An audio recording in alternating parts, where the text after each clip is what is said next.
The engine block is the largest single piece of metal in a car and also one of the most intricate. It houses and links all the engine components such as the cylinders and pistons, and it contains passages for circulating coolant. The engine block is where combustion converts into mechanical energy that drives the transmission propelling the car.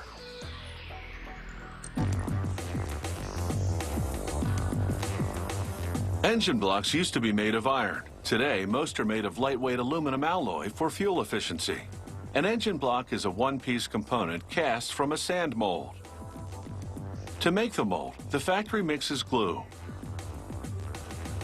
and a hardener with zircon sand. This combination of materials can withstand the intense heat of molten metal, but only for one casting. Each mold is made up of sections called cores that fit together. To make each core, a machine blows the sand and glue mixture into a master mold made of iron. It injects a gas that activates the hardener, which solidifies the mixture. This is the base core to which other cores will attach.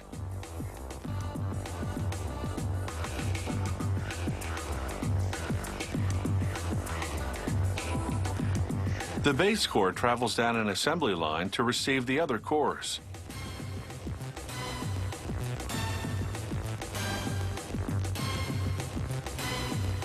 The next core molds the engine block cylinder bores, which will house the motor's pistons. A robot inserts iron liners into 6 holes on the core. They prevent the aluminum walls of the bores from wearing out from abrasion. The base core receives 17 other cores. The ones for engine block areas through which oil will flow are coated with talcum powder. This keeps sand particles from sticking to the aluminum and getting into the oil.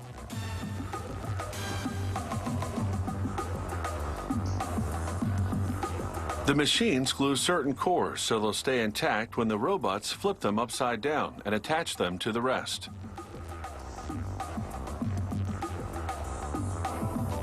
These are the last 2 cores. The mold is now fully assembled and ready for casting.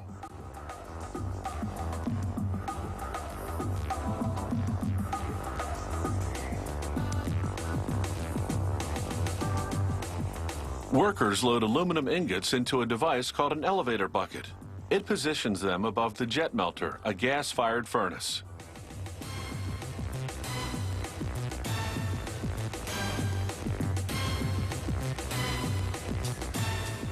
The bucket drops the ingots into the fire that's 1,500 degrees Fahrenheit, liquefying the aluminum.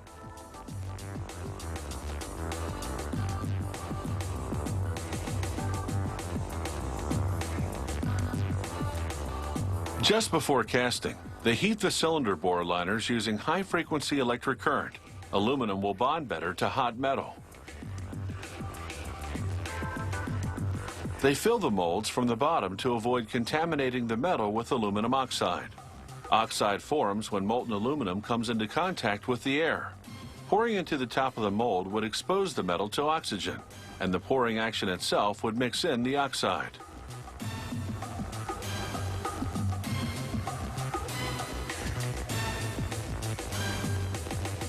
After the casting, the mold spends 6 hours in what's called a thermal sand reclaim oven. That breaks down the glue so the sand falls away. The heat also strengthens the metal. The cast aluminum engine blocks emerge, needing just some minor finishing. Robots turn them upside down to spill out loose sand.